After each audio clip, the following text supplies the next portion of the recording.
Buenos días a todos, buenos días, doctora Rocío. Agradecemos su asistencia y sobre todo la asistencia de la doctora Rocío, que muy amablemente aceptó a darnos esta conferencia de nuestros seminarios de los viernes. Voy a dar una pequeña semblanza, ¿sí?, de la doctora Rocío Lizárraga Morales. ¿Sí? Ella pertenece a la División de Ingenierías Campus Irapuato Salamanca, Universidad de Guanajuato. La doctora Rocío Alfonsina Lizárraga Morales recibió el título como ingeniera en electrónica en el año 2005 por parte del Instituto Tecnológico de Mazatlán, en Mazatlán, Sinaloa, y los títulos de maestra en ingeniería y doctora en ingeniería eléctrica por parte de la Universidad de Guanajuato en los años 2009 y 2014 respectivamente. Actualmente es profesora de tiempo completo en la División de Ingenierías de la Universidad de Guanajuato. Cuenta con los reconocimientos de perfil deseable PRODEP e investigadora nacional nivel 1 del SNI. Es autora de más de 30 artículos publicados por revistas indexadas y congresos internacionales y ha dirigido más de 20 trabajos de tesis de licenciatura, maestría y doctorado. Sus intereses actuales incluyen el análisis de color y textura en aplicaciones de visión por computadora. Nuevamente, a nombre del Comité de Seminarios, agradezco haya aceptado la invitación, doctora, y bueno, le cedo la palabra. Muchísimas gracias, doctor. Justamente, inicialmente agradecerles. ¿Sí me escuchó? Sí, algo bajo, sí se oye, Ok. pero un poco bajo, sí. Mejoró un poco, sí. Ok, voy a intentar elevar mi volumen de voz. Pues inicialmente muchísimas gracias al Comité de Seminarios del Centro de Investigaciones en Óptica por esta amable invitación. También, pues muchísimas gracias a ti, doctor Sebastián Salazar, por esta invitación personalizada. Eh, el día de hoy, pues les quiero compartir un poco de lo que hemos estado trabajando acá en la División de Ingenierías. Y pues bueno, como saben, yo soy, como ya amablemente me han presentado, soy ingeniera en electrónica y pues mi línea de investigación está orientada hacia el análisis de características visuales para diferentes aplicaciones específicamente de visión por computadora. El contenido de la presentación es este. Pues me voy a brincar lo que es la presentación personal, pero sí tengo una diapositiva pequeña sobre la Universidad de Guanajuato y específicamente de la sede en donde nos encontramos actualmente. Vamos a platicar un poquito sobre la visión por computadora, la motivación de la visión por computadora. No estoy segura si todas las personas aquí presentes estén como familiarizadas con el tema, pero pues no quisiera obviarlo, ¿no? Y vamos a hablar desde los conceptos básicos. También vamos a hablar un poquito sobre el análisis del color y la textura y algunas aplicaciones y tópicos de investigación en los que hemos estado trabajando en nuestro laboratorio. Bueno, me voy a brincar el tema de la presentación personal que muy amablemente ya lo compartieron. Y pues justo, pues yo soy profesora de tiempo completo en la Universidad de Guanajuato, específicamente en la División de Ingenierías. La universidad pues está en todo el estado, tenemos por supuesto también una sede ahí en León, pero específicamente yo estoy en la sede Salamanca, que es este edificio que vemos por aquí. Y pues bienvenidas y bienvenidos todos cuando gusten a venir a visitarnos. Tenemos aquí algunos posgrados y también colaboro con los posgrados en la sede Yuriria, que también forma parte de la División de Ingenierías. Y pues bueno, ya adentrándonos un poquito ya en el tema, voy a iniciar con una breve motivación sobre la visión por computadora y que es lo que justamente nos mueve a explorar esta línea de investigación. Específicamente, la visión por computadora es una rama de la inteligencia artificial que se dedica a la adquisición, al procesamiento, al análisis y a la comprensión de información visual. ¿Qué entendemos como información visual? Pues específicamente imágenes y video, ¿no? Es toda esta información que también podríamos entender nosotros como humanos, pero que ahora lo queremos que se comprenda, se analice y se comprenda a través de una computadora de manera automática. Específicamente, pues lo ideal sería iniciar justo por la motivación de por qué hacer este análisis de la información visual y por qué es tan importante para nosotros como humanos, ¿no? La motivación básica para nosotros los humanos es que entre nuestros sentidos, nuestros 5 sentidos básicos, la visión, la vista, inicialmente, la vista es la que nos da más información a nosotros los humanos para tomar decisiones. Se sabe que más de la mitad de nuestro cerebro está destinado a procesar e interpretar información visual. Desde que abrimos los ojos, todo el tiempo estamos procesando información visual. Entonces, bueno, no es solo el sentido de la vista, sino es todo nuestro sistema de visión, que incluye, por supuesto, nuestros ojos, nuestros fotorreceptores en los ojos y nuestro cerebro, que es quien procesa toda esta información. Entonces, pues iniciando, pues me gusta como iniciar justo por la definición de qué es la visión. De acuerdo con Aristóteles, la visión en esos entonces solamente se quedaba como la percepción del color, ¿no? Entonces veíamos que esa definición estaba un poco limitada. Después, en el 79, Gibson menciona que la visión es obtener una descripción válida del entorno a partir de la información de nuestros sentidos, específicamente de la vista. Pero ya habla no solo de la percepción, sino de la comprensión y de la descripción de lo que estamos viendo. Y David Marr, en el 82, en su maravilloso libro Vision, describe la visión como un proceso que produce una descripción que es útil al espectador a partir de imágenes del mundo exterior, y algo muy importante que describe él es que esta información útil ya no está mezclada con información irrelevante o desordenada, es decir, la salida de este sistema de visión, y específicamente hablan del sistema de visión humano. Esta descripción final es útil y no tiene nada más de información irrelevante, ¿no? Entonces ya es como muy concreto, ya habla de un entendimiento superior, de una comprensión de lo que se está observando, y que además ya es enfocado a alguna tarea en específico, ¿no? Y bueno, ¿por qué lo queremos hacer por computadora? Si nosotros somos tan buenos, somos como humanos, somos muy analíticos, observamos los detalles, pero ¿por qué lo queremos hacer de manera automática?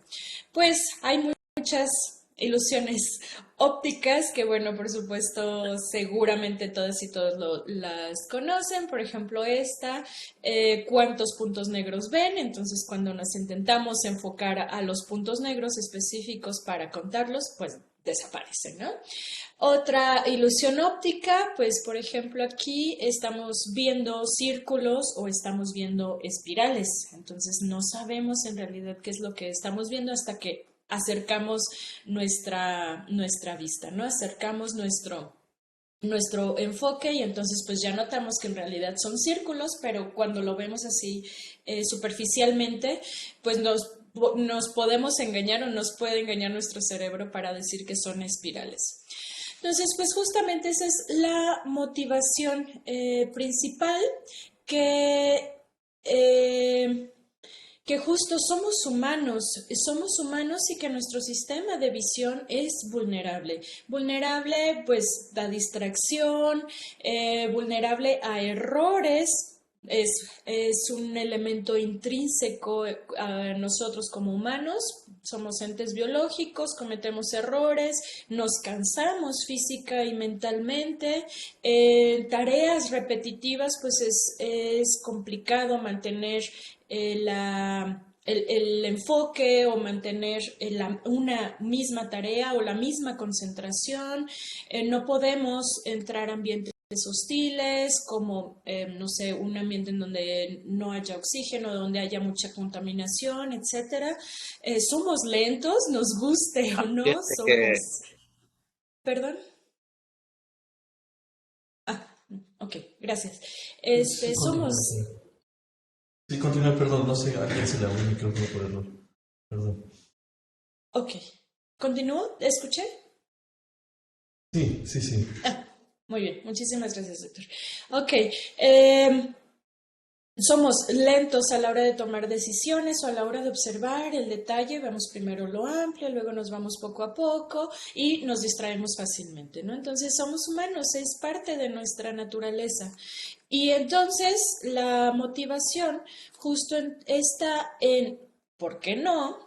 Desarrollar un sistema, un sistema en general que nos pueda ayudar en tareas que están basadas en información visual, ¿no? En tareas que nosotros a lo mejor consideramos repetitivas, que nos cansen, que nos distraigan, pues entonces ya enfocarlas en este tipo de... que un ente, ya sea software, hardware o en conjunto, que nos pueda ayudar. El inicio, pues, inicia con el inicio de esta gran motivación, pues es con el profesor Marvin Minsky, quien es pionero, era, de la inteligencia artificial y cofundador del Laboratorio de Inteligencia Artificial en el MIT. Y en ese entonces fue interesante que le pidió como un proyecto de verano a un estudiante de licenciatura el objetivo de conectar una cámara a una computadora y que la computadora lograra describir lo que ve. Entonces, quizá al inicio sonaría muy sencillo. Probablemente el doctor Minsky, profesor Minsky, lo percibió de esa manera inicialmente, pero pues más de 50 años después lo seguimos intentando. Por supuesto que ha habido avances increíbles y avances con una velocidad exponencial, especialmente en los últimos, me atrevería a decir, 3 años, pero pues aún lo seguimos intentando, seguimos explorando seguimos explorando esta meta, ¿no? Este objetivo. Y pues, ¿de qué se trata la visión por computadora? Pues de desarrollar algoritmos, pero bueno, no solo algoritmos, sino sistemas para que una computadora pueda entender el contenido de imágenes o de información visual y usarla para otras aplicaciones, para aplicaciones específicas. Pero ¿por qué es tan difícil? ¿Por qué? Pues iniciamos. Justo esto nos lleva a esta pregunta, a los conceptos básicos, específicamente a qué es una imagen digital. Y pues bueno, la pregunta retórica y pues como humanos justo es ¿cómo yo sé? Esa es la primera pregunta de visión por computadora cuando una persona se involucra en este tema. ¿Cómo sé que estoy viendo lo que yo sé que estoy viendo, ¿no? Entonces, por ejemplo, aquí, ¿cómo sé que estoy viendo un pájaro? Y entonces empezamos a analizar que la forma del pájaro, que el color del pájaro, que la textura del pájaro, que el contexto del pájaro, que el movimiento del pájaro. Entonces, todos esos elementos son los que yo tengo que analizar y además entender para poder compartirlo con una computadora para poder programarlo y que la computadora pueda realmente hacer la misma tarea, ¿no? Entonces, lo primero, por supuesto, es entender cómo viene la información, qué información tengo yo, con qué información cuento, y pues yo cuento lo primero es con una imagen digital, que es una función bidimensional, donde cada uno de los elementos de esta función bidimensional pues tiene una intensidad. Y esa intensidad, pues por supuesto, al ser digital es finita y discreta, y eso es a lo que le llamamos una imagen digital. Básicamente es una representación en forma de matriz en donde cada uno de los elementos es un número que me representa la intensidad de luz en esta ubicación específica, ¿no? Como les mencionaba, son representaciones en forma de matriz y pues cada elemento de la matriz es llamado píxel y ese número pues representa justo, les mencionaba, una intensidad de luz, en donde si el número es un 0, pues es ausencia de luz. Entonces, pues vemos una intensidad negra, y si es 255, pues vemos el píxel como blanco. Entonces, si vemos, por ejemplo, en esta diapositiva, en donde cada uno tenemos justamente una matriz de ceros y 255, pues podríamos justo empezar a colorear cada uno de ellos como negros y blancos, y entonces pues nos va a surgir una imagen de este estilo, ¿no? Un invasor espacial. Por supuesto que aquí el ejemplo es muy burdo, tenemos solamente píxeles blancos y píxeles negros, pero pues podemos tener toda una gama de intensidades de niveles de gris en esta gama en este rango, ¿no?, de números entre 0 y 255. Hay, por supuesto, diferentes resoluciones. Aquí estamos hablando solamente de 8 bits, pero podemos tener imágenes de mucha más bits, y entonces, por supuesto, mayor número de niveles de gris. El reto principal entonces es, a partir de estos números que tenemos en nuestra imagen, a partir de estos números, lograr las capacidades e inclusive mejorarlas del sistema visual humano, pero ahora en una máquina. Tomando en cuenta que, por supuesto, que el sistema de visión humano es un fenómeno muy complejo, que la visión es algo que hacemos de manera inconsciente, que los humanos podemos distinguir sin problemas, diferenciar inclusive colores, sombras, profundidades gracias a nuestra visión estereoscópica, objetos, personas, entornos, y además de todo esto podemos interpretar su contenido, su contexto, la emoción que nos transmite, y con un gran detalle. Y pues todo esto lo tendremos que lograr a partir de solo números. El camino de estos números, de tener estos números en nuestra matriz hacia información útil, como lo mencionaba David Marr, pues el camino es interesante y es largo. Y pues para lograr ese objetivo, pues primero tenemos que hacer una especie de análisis, ¿no? Primero, un análisis del problema, de acuerdo también con David Marr. ¿Cuál es el objetivo de este problema que queremos resolver? ¿Por qué es importante y apropiado desarrollarlo? ¿Cuál es la lógica de la estrategia que se planea usar para resolver el problema? Y entonces, si aquí involucra información visual, pues entonces ahora sí tenemos que empezar a analizar la información que tenemos y el algoritmo que tenemos que queremos utilizar, ¿no? Entonces, ¿cómo puede implementarse? ¿Cuál es la representación de la información de la entrada y de la salida? La entrada, pues tenemos la imagen digital, pero en la salida, ¿qué quiero yo? ¿Quiero solamente un mensaje? ¿Quiero que la imagen me marque los elementos? ¿Quiero solamente una etiqueta? ¿Qué es lo que quiero, no? ¿Y cuál es el algoritmo para transformar esa información de entrada en la salida. Y pues ya de ahí tendríamos que, por supuesto, analizar las necesidades físicas del entorno en donde queremos desarrollar la solución a nuestro problema. Entonces, cómo estas representaciones, algoritmos, necesidades tal vez de iluminación, de cámaras, de representación de la salida, porque probablemente solo necesitemos un pulso para un actuador o necesitamos información para una pantalla. ¿Qué necesitamos, no? Y cómo se pueden desarrollar físicamente. Normalmente el flujo de trabajo pues iniciamos con nuestro estímulo visual, con nuestro mundo real, lo tenemos que sensar a través de alguna cámara, puede ser espectro visible, puede ser cercano al infrarrojo, puede ser cualquier tipo de cámara, dependiendo por supuesto a las necesidades de nuestro problema. De ahí, ya que tenemos la información en forma de imagen digital, entonces pues ya lo procesamos y analizamos para de ahí tomar una decisión. Puede ser inclusive que un humano sea quien tome, la decisión después del procesamiento y el análisis, o bien un sistema tal vez de inteligencia artificial, puede ser aprendizaje de máquina o puede ser aprendizaje profundo, para que este sistema tome una decisión y que lo podamos enviar tal vez a algún tipo de actuador. Y con actuador no solamente brazos robóticos, sino también probablemente, les mencionaba, una pantalla o algún otro tipo de dispositivo.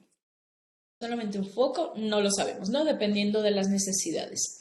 Y bueno, justo ahí es donde nos vamos a la extracción y al análisis de esa información, de esa cantidad de números que tenemos en formato de imagen digital.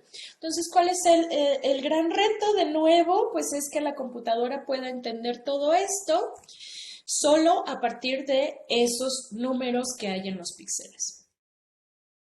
Entonces, pues bueno, inicialmente necesitamos tener como muy claro que esos números son mi información, ¿no? Esos números son mi intensidad y a partir de esa intensidad, pues yo tengo información. Entonces, tengo que hacer una distinción entre el procesamiento y el análisis de imágenes. Normalmente, para poder analizar y entender esta información, seguimos un cierto flujo de trabajo. Tenemos la adquisición de imágenes. Normalmente necesitamos procesar estas imágenes siguiendo tal vez algunas técnicas de procesamiento de señales.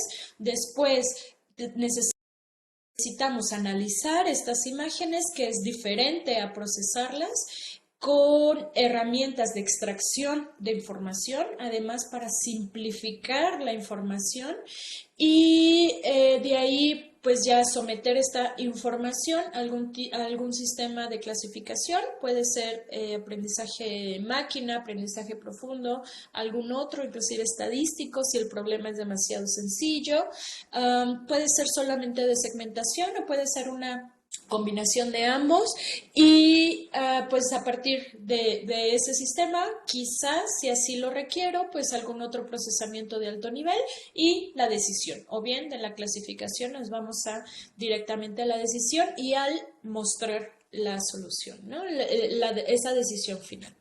Entonces, pues procesamiento de imágenes es necesario especificarlo como el conjunto de técnicas aplicadas a las imágenes digitales con el fin de facilitar la extracción de la información deseada. Es decir, yo tengo una imagen borrosa, la quiero hacer más definida, tengo una imagen muy oscura. Para poder entenderla necesito tal vez incrementar el brillo, incrementar el contraste, filtrar, quitarle el ruido. Todas estas técnicas son procesamiento de imágenes, las que me van a ayudar a tal vez separar la información, mejorar la información para que cuando lleguemos a la etapa de análisis de imágenes podamos extraerla de una manera más eficaz.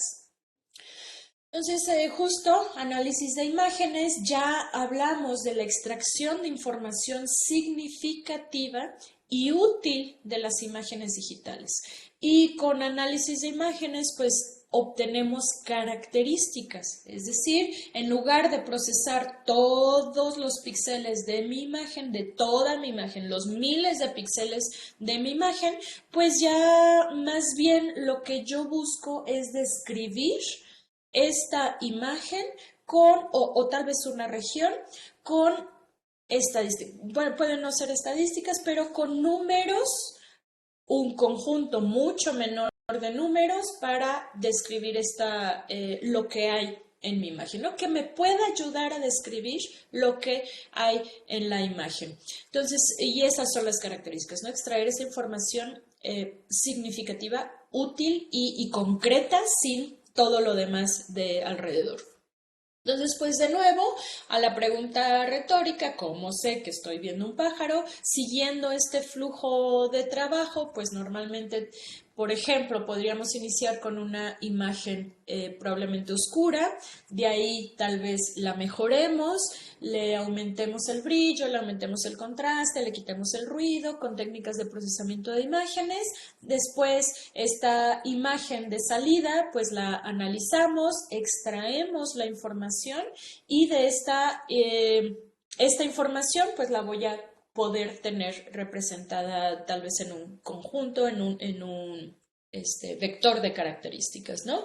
Y este vector de características pues puede funcionar, puede servir para segmentar, para clasificar, enviarlo a otro sistema, tal vez de clasificación, para que probablemente me dé una etiqueta de que estoy viendo un pájaro, ¿no? Entonces, más o menos, grosso modo, sería como el flujo de trabajo, ¿no? Es el flujo de trabajo.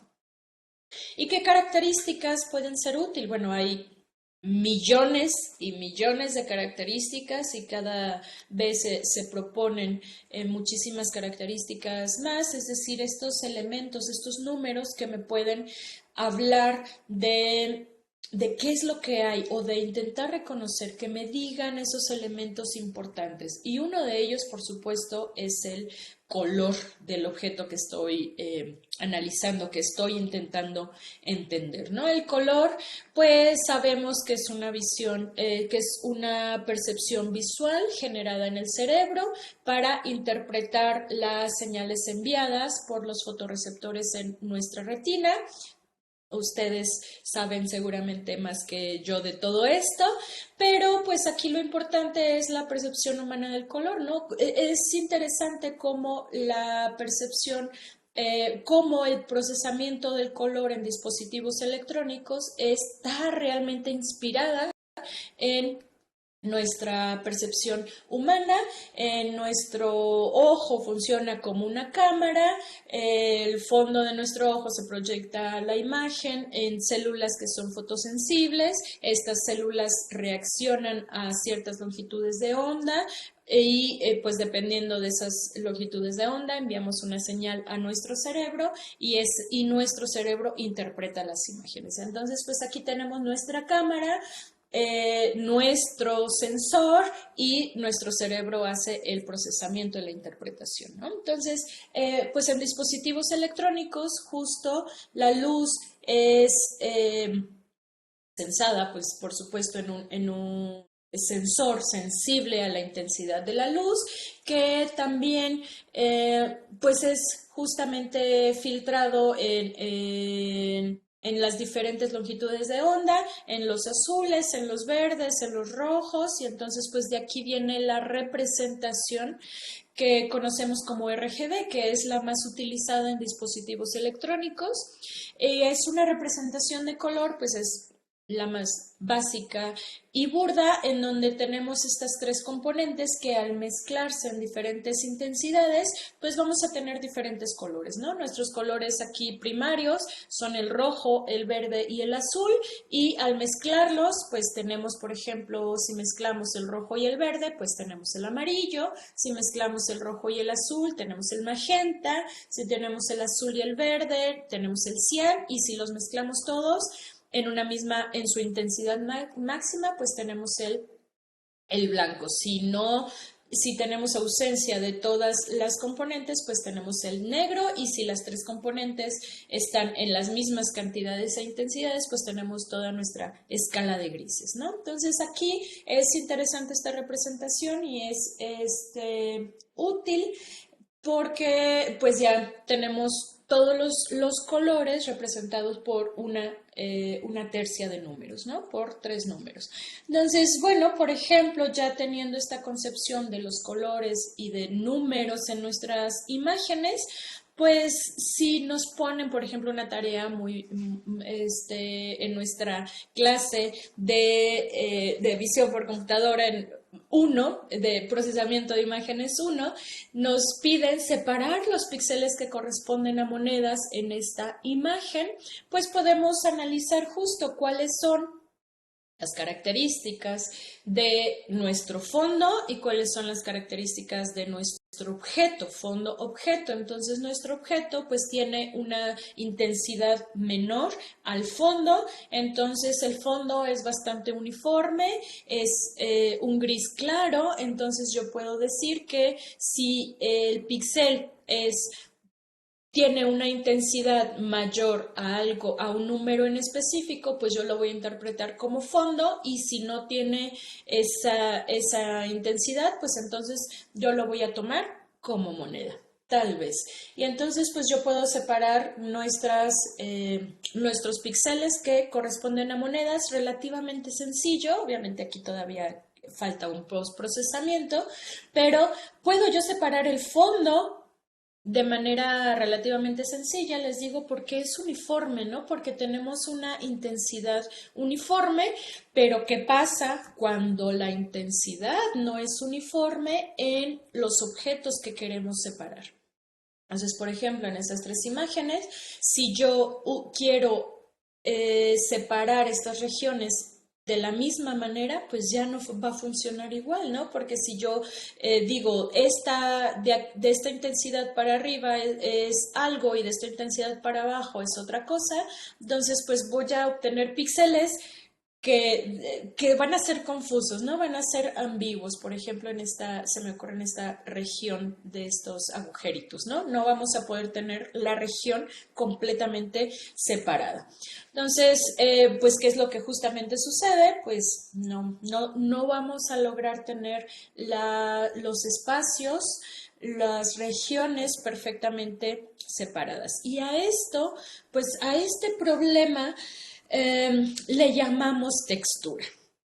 Para nosotros los humanos es muy intuitivo hablar de textura. Tenemos para nosotros la textura es inclusive una característica táctil de los objetos. Podemos, casi que al ver un objeto podemos percibir si está suave, si es rugoso, y bueno, podríamos utilizar diferentes adjetivos para describirlo, pero el tema es con la textura visual. Si tenemos información visual, no información táctil, ¿qué podemos hacer para procesarla y entenderla? Primero, pues necesitamos saber qué es la textura, ¿no? Y bueno, aunque el color sí es una característica muy importante para analizar imágenes, hay algunas situaciones en las que simplemente no es suficiente. Y entonces, por ejemplo, en esta imagen de nuestro chita queremos saber qué píxeles pertenecen a este chita y queremos que nos separe perfectamente el objeto chita al objeto fondo. Entonces queremos que nos lo separen, entonces pues el color no me va a dar suficiente información porque inclusive tenemos píxeles de 1, no son uniformes, hay sombras, hay manchas, entonces pues va a ser una tarea muy complicada y además comparten información el objeto y el fondo, ¿no? Entonces necesitamos ahondar un poquito más allá.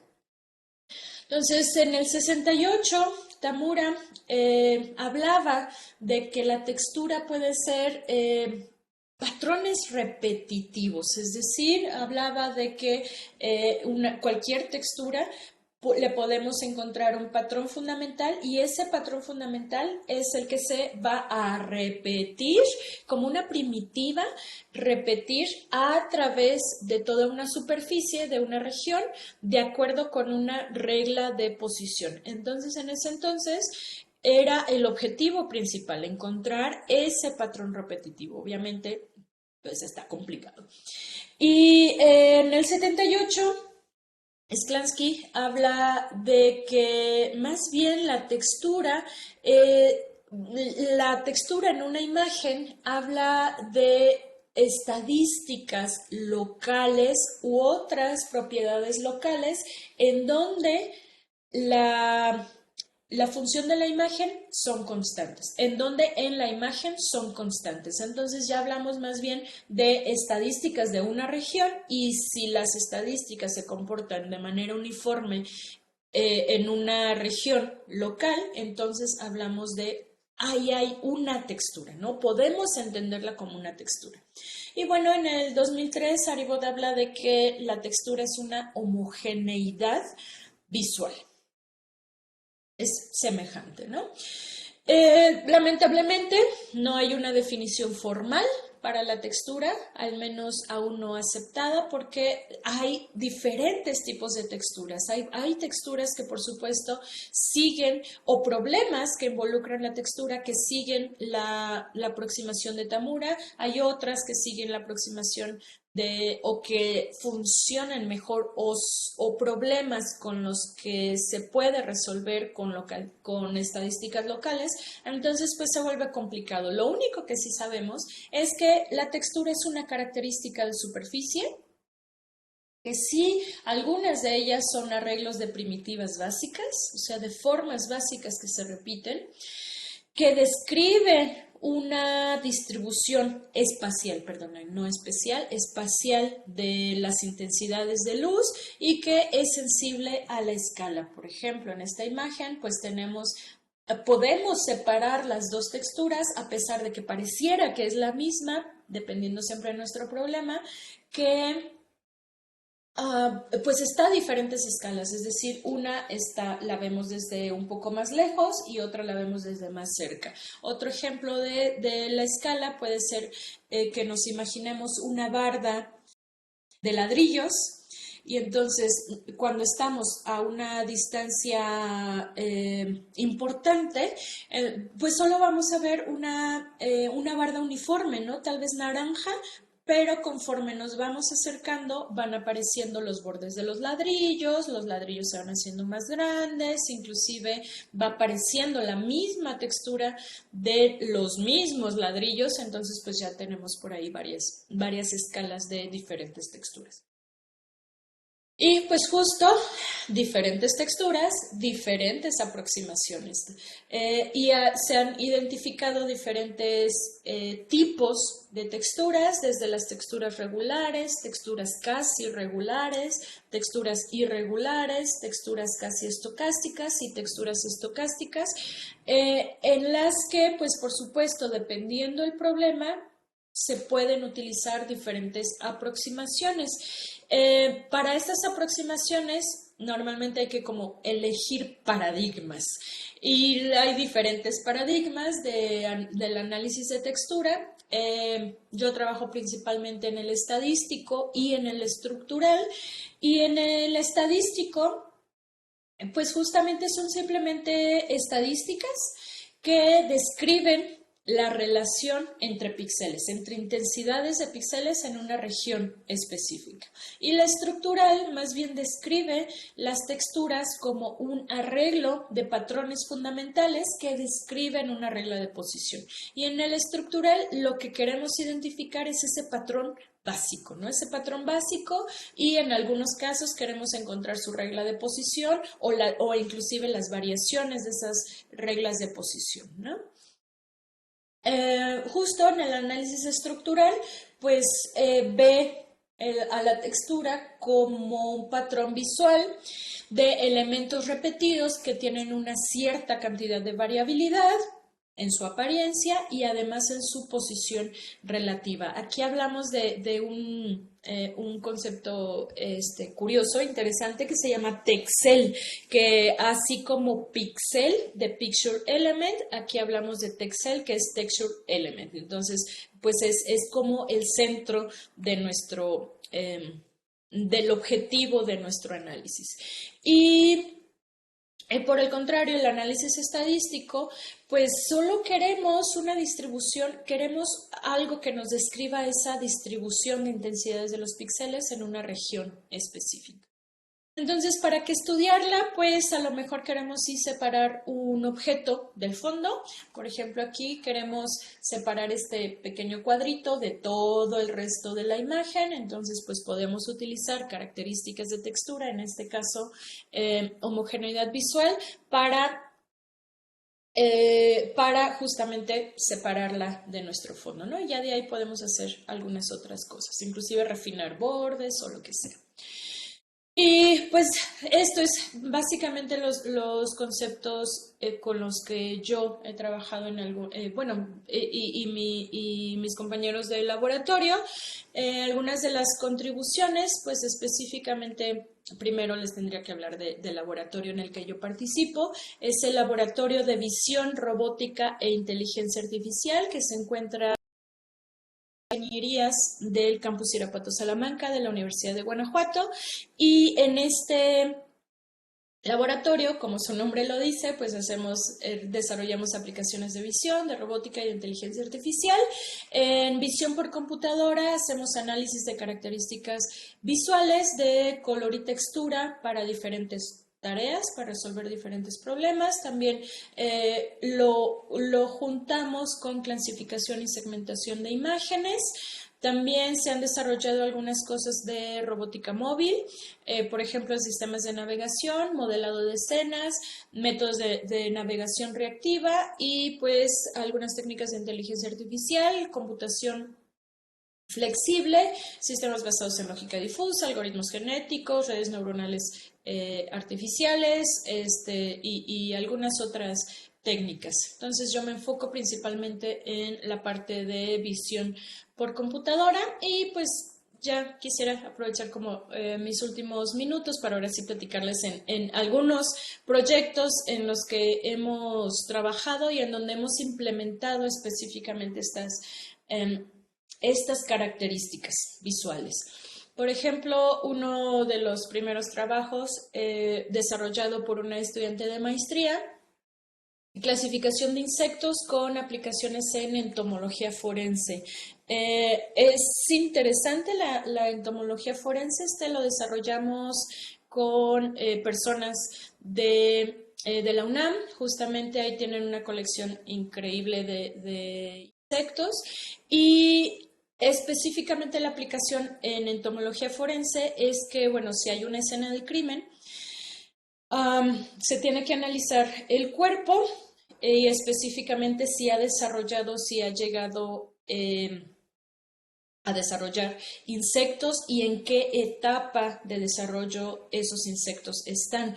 Entonces, específicamente aquí nos enfocamos en cucarachas, si no recuerdo mal, en 5 especies de cucarachas diferentes y la intención de identificarlas y de reconocerlas es que es un elemento para, por ejemplo, descartar que el cuerpo se haya movido de un lugar a otro, porque hay regiones en donde se desarrollan unos ciertos tipos de insectos y si lo movieron y se encuentran insectos de otra región, pues entonces es importante analizarlo. Los cuerpos, pues si ya tienen desarrollo de insectos, se toman muestras de ellos y se llevan justamente a peritos entomólogos forenses específicamente y ellos pues analizan estas muestras. Hay pocos en México, entonces pues desarrollamos por ahí esta herramienta que ayudaba al entomólogo a clasificar estos ciertos tipos de cucarachas, especies de cucarachas. Por ejemplo, estimación automática del estado de madurez de una fruta. Fue desarrollado por un estudiante de licenciatura en donde la intención es ayudar a los agricultores a definir tal vez si yo envío mi producto a una cadena de suministros tal vez más larga, si lo separo, si está muy verde, entonces la mando a una cadena de suministros larga, si ya está madura, quizá mejor la envío a venta directa, y si ya está sobremadura, pues ya mejor la desecho, ¿no? Por ejemplo, también, bueno, este trabajo fue también desarrollado por un estudiante de maestría, detección de defectos en textiles. Esto fue desarrollado en Yuriria por un estudiante de maestría, y la detección de defectos en textiles, lamentablemente, pues hay personas todavía en ciertas empresas que todavía tienen que estar analizando visualmente y táctil si la tela tiene algún defecto, si tiene un nudo, si tiene una mancha, tienen que marcar estos defectos, y de ahí pues ya categorizar las calidades, ¿no? Entonces, pues ahí la detección de defectos se hizo desde un punto de vista estadístico, también lo trabajamos desde un punto de vista estructural, y bueno, otro problema que encontramos muy interesante también ahí en la Yuriria, en el Departamento de Estudios Multidisciplinarios, fue que las características de textura no solamente describen o no solamente son capaces de describir características de una imagen en dos dimensiones, bueno, de una señal en dos dimensiones. Aquí, en este trabajo, aplicamos herramientas de análisis de imágenes para señales eléctricas, y entonces nos dimos cuenta que las características de textura nos ayudan a discriminar, a detectar fallas eléctricas, fallas en motores eléctricos. Entonces fue un hallazgo bastante interesante. También hemos hecho detección de saliencia visual utilizando modelos de contraste, color específicamente trabajamos ahí. Algunas de las herramientas de inteligencia artificial las hemos usado para clasificar geomembranas, para biodigestores, es decir, hay algunos detalles de las características de las geomembranas. También hemos trabajado, bueno, yo estoy asociada a un programa de licenciatura en artes digitales.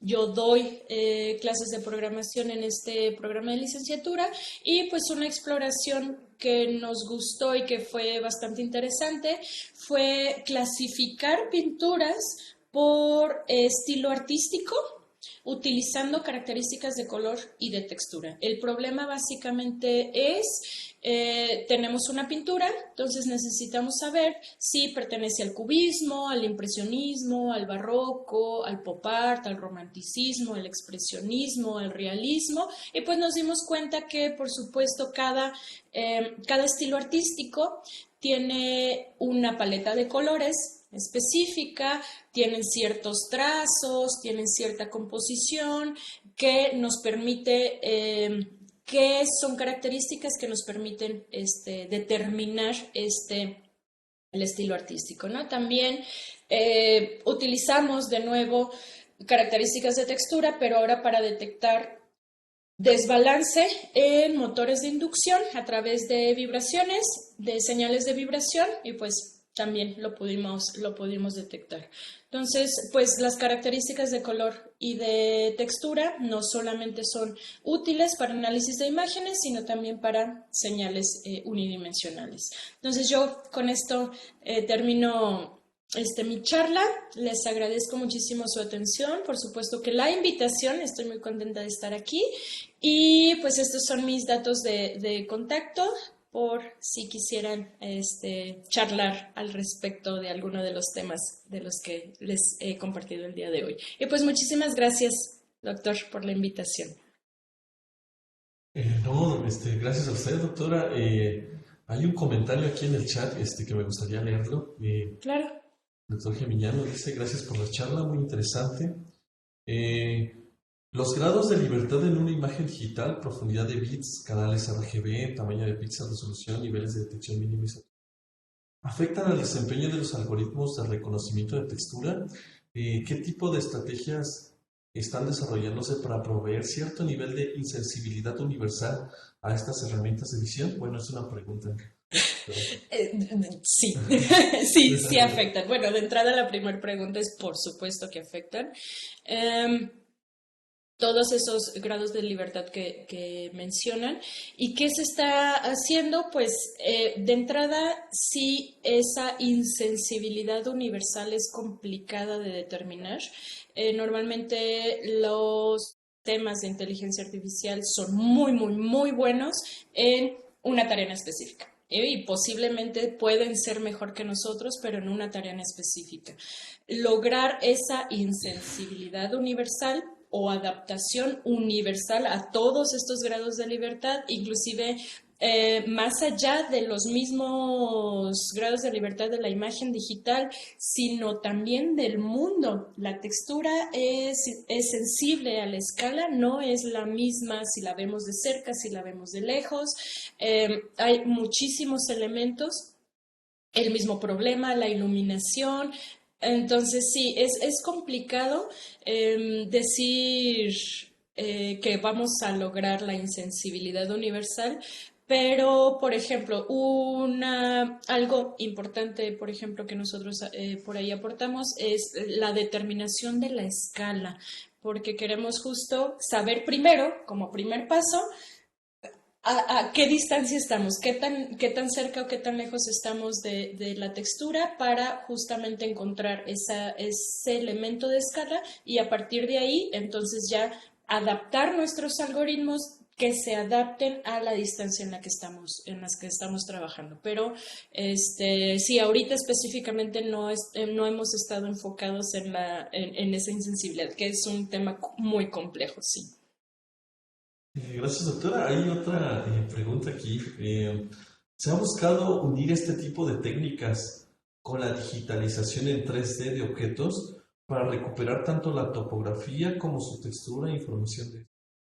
Sí hay trabajos, honestamente yo no me he involucrado específicamente en la digitalización de objetos, pero sí he visto bastantes trabajos, con gusto me mandan un correíto, los podría remitir algunos de ellos. He visto algunas cosas con láseres, por ejemplo, justo que además de la topografía, la forma del objeto, pues también pueden alcanzar esa textura. Lo cierto es que la textura visual no necesariamente corresponde a la textura táctil del objeto. Entonces, ¿qué queremos obtener? Si queremos justo todo el nivel de la rugosidad o simplemente le ponemos la imagen encima y listo, ¿no? Que es el proceso de texturización, por ejemplo, de muchos modelos tridimensionales para simplificar la cantidad de polígonos que lo corresponden, ¿no? Y simplificar los tiempos de cómputo, tal vez. Gracias, doctora. Yo tengo una pregunta. Hace años, como dos o tres, conocí a alguien que trabajaba con texturas, pero desde el punto de vista de aprendizaje profundo de estas redes convolucionales y todo eso. Y decía que era muy difícil, parece ser para estos sistemas, abordar justamente las texturas. En otras áreas como que le va muy bien a estas redes, pero parecía que en texturas como que no daba una. ¿Usted sabrá cómo a qué se debe o si ya se han solventado estas debilidades de tener el aprendizaje profundo con este tema? Fíjate que no me he involucrado tanto en el tema, pero la textura es un dolor de cabeza para todo el mundo y para todas las aproximaciones. Es un dolor de cabeza justo porque varía mucho. De todas las formas posibles. Y les mencionaba justo, no solo con todas las variables en el mundo, en el contexto físico, sino también varían muchas cosas o impactan mucho la textura en las imágenes. Entonces, yo quisiera pensar que va por ahí, que como por ejemplo una barda cambia mucho, o sea, el ejemplo que les decía de la escala de la barda, si estamos lejos, si estamos cerca, Cambia mucho dependiendo del punto en el que la estamos observando. Quiero pensar que este tipo de sistemas pues todavía no son tan insensibles como lo mencionaba la otra pregunta, ¿no? Que sí es un tema importante. Bueno, doctora, salió otra pregunta aquí. Con gusto. Eh, Dice, en las características estadísticas de Haralick obtenidos a partir de la matriz de concurrencia de niveles de gris es una técnica de análisis de textura que, a pesar de su simplicidad, tiene varias aplicaciones en análisis de imágenes médicas. ¿Están desarrollando aplicaciones en ese sentido en su grupo de investigación? Sí, muchas gracias por la pregunta. Justo las características de Haralick, las matrices de concurrencia de niveles de gris, las hemos trabajado, sí, por supuesto, pero más bien nos hemos enfocado en la evolución de la aproximación, que son los histogramas de sumas y diferencias. Están propuestos por Michael Onser y estas técnicas computacionalmente son menos costosas en términos de que pues ya no trabajamos una matriz, sino solo trabajamos un histograma, entonces pues la complejidad computacional se ve disminuida de manera importante, son más rápidos y tenemos estadísticas que son equivalentes a las de Haralick. Entonces sí, de hecho la mayoría, por ejemplo, en el trabajo de los motores eléctricos, utilizamos homogeneidad, que es una característica estadística que obtuvimos a partir de los histogramas de sumas y diferencias, que son derivados o son una mejora técnica computacional a las matrices de concurrencia de niveles de gris. Y pues sí, varias cosas hemos hecho por ahí con estas técnicas. Con gusto, si quisieran como realizar alguna colaboración en imágenes o en imágenes médicas, como aquí lo mencionan, en algunas otras cosas, por supuesto que encantadísimos. También en la clasificación de pinturas por estilo artístico, también usamos características estadísticas de este estilo. Entonces sí. De hecho, es como de nuestras herramientas favoritas, justo. Otra pregunta, doctora. A la orden. Está Gracias por cargada. tantas preguntas. Pregunta que ¿cree que sea viable usar la información de profundidad para complementar la extracción de textura? Y bueno, agradece por su plática, que es muy interesante. Gracias por el comentario. La profundidad, yo creo que sí es importante. Bueno, en estas técnicas, en cualquier tema de visión por computadora, pues siempre depende del problema que querramos solucionar. Entonces, habrá problemas en los que seguramente tendríamos que saber la profundidad, que estimar la distancia, justo como lo mencionamos, del observador para saber justo para complementar la extracción de la textura. Entonces sí, seguramente debe de haber algún problema en donde eso pueda ser relevante e importante, seguro. Valdría la pena explorarlo. Muchísimas gracias por las ideas. Me encantan estos foros. No, gracias a usted, doctora. Bueno, creo que no hay preguntas. Si alguien tiene alguna pregunta, puede alzar la mano o tomar el micrófono también. Y creo que eso es todo, doctora. Entonces, me permito leer el reconocimiento que pues le haremos llegar en breve. El Centro de Investigaciones en Óptica, AC, CIO, otorga el presente reconocimiento a la doctora Rocío Lizárraga Morales por su participación en la plática Aplicaciones de análisis de imágenes usando características de color y textura. Firma el doctor Alejandro Martínez Ríos, director de investigación, León, Guanajuato, 20 de octubre de 2023. Nuevamente, ya son varias veces, no son menos sentidas. Muchas gracias, doctora, y pues gracias a todos por asistir también. Nos vemos la siguiente Muchísimas semana. gracias, doctor, y muchísimas gracias a todas las personas que nos acompañaron. De verdad, agradezco mucho la invitación y pues encantada de estar aquí. Muchísimas gracias. Gracias. Hasta luego a todos. Nos vemos. Nos vemos.